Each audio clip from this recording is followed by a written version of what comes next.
PDF के लिए Telegram join करें। डिक्टेशन स्टार्ट होगा 5 सेकंड के बाद।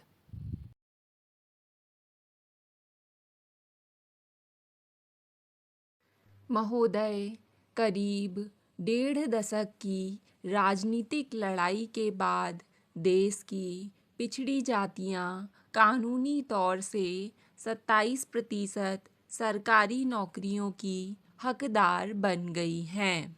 समाज के बहुसंख्यक पिछड़े वर्ग की यह एक लोकतांत्रिक जीत है जिससे उसे अपने आर्थिक एवं सामाजिक स्तर को बढ़ाने में सहायता मिलेगी तथा पूरा समाज समन्वित विकास की ओर अग्रसर हो सकेगा।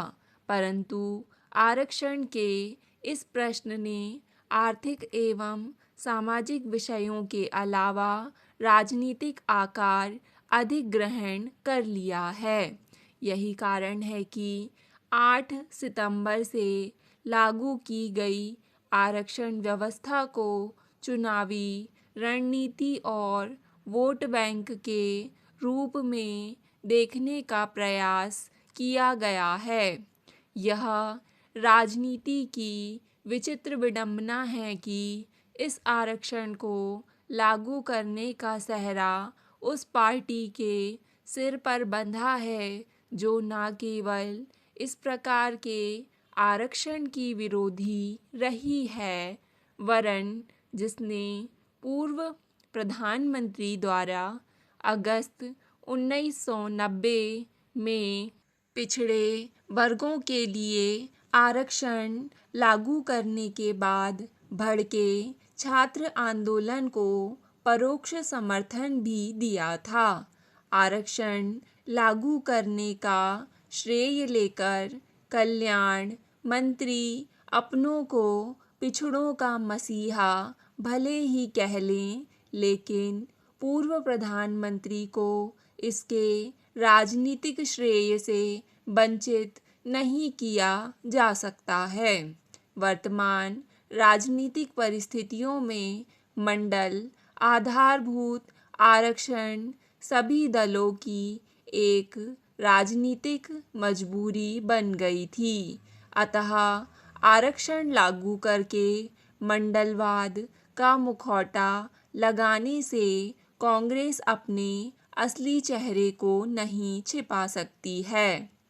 तत्कालीन प्रधानमंत्री और जनता दल परिवार का आरक्षण लागू करने के बाद सरकारी निर्णय से संतुष्ट एवं प्रसन्न होना स्वाभाविक है, क्योंकि यह मंडलवाद का मुद्दा था जिसके कारण 11 महीने में उनकी सरकार गिर गई थी।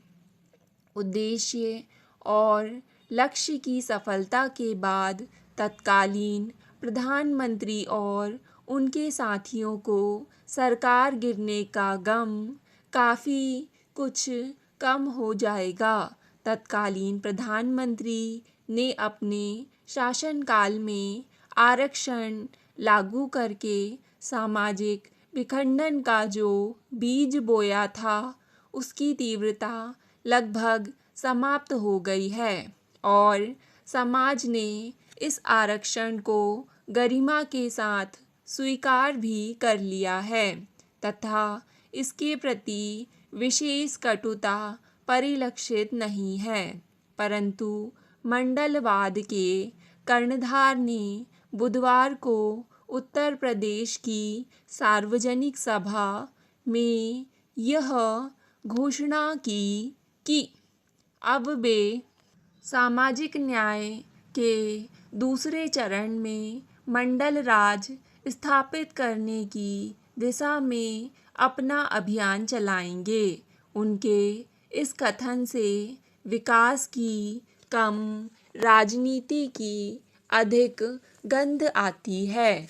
जब वे मंडल राज की स्थापना की बात कहते हैं तो उसके पीछे जातीय वर्ग संघर्ष और चुनाव के लिए नए जातीय समीकरण स्थापित करने की बात झलकती है।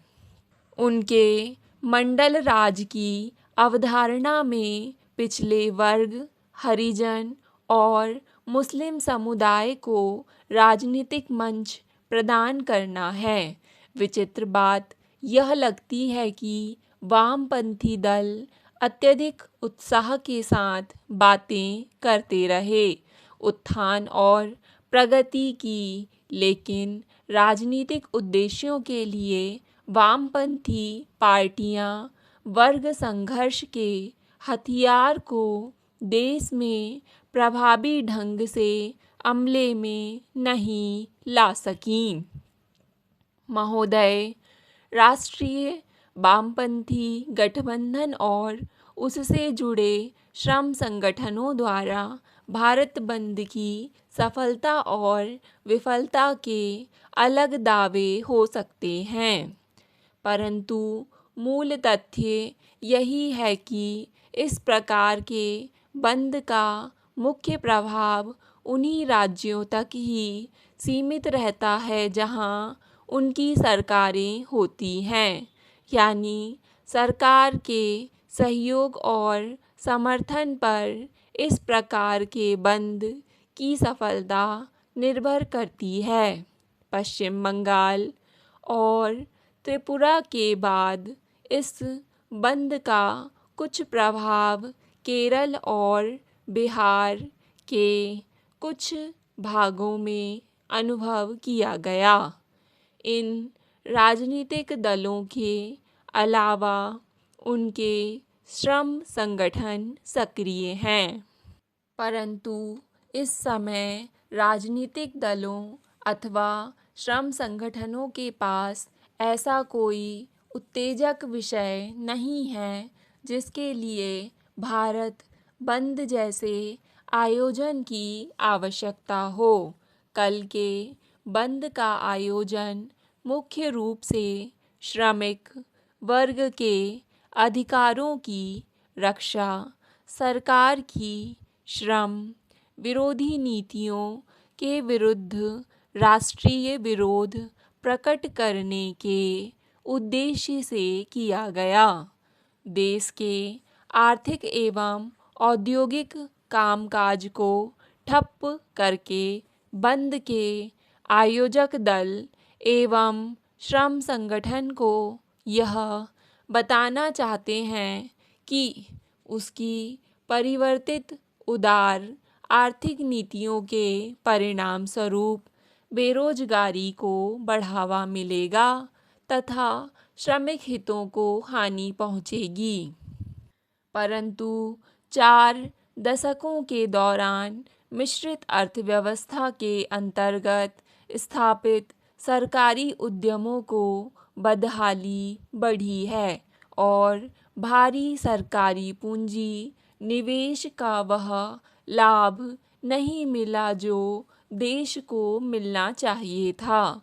इसके विपरीत घाटे पर चल रहे आधे से अधिक सरकारी उद्यम राष्ट्रीय पूंजी को इस ढंग से हजम कर रहे हैं कि वह देश की आर्थिक क्षमता से बाहर प्रतीत होने लगा है। सरकारी उद्यमों में कर्मचारियों की जो भूमिका रही है, उनकी उत्पादकता में जो गिरावट आई है, उसमें चालू नीति में परिवर्तन करने के अलावा कोई विकल्प नहीं रह गया था।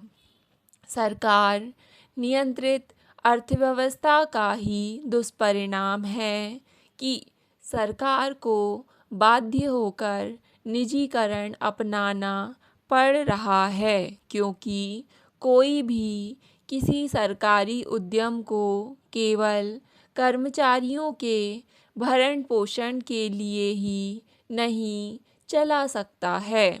यह बात केवल केंद्र सरकार तक सीमित नहीं है। पश्चिम बंगाल की वामपंथी सरकार भी यही कर रही है। राज्य के औद्योगिक विकास के लिए निजी उद्यमों को आमंत्रित कर रही है। एक ओर भारत बंद करवाना और दूसरी ओर अपने ही राज्य में निजी क्षेत्र को आमंत्रित करना सोच और व्यवहार के दोहरे मानदंड प्रकट करता है।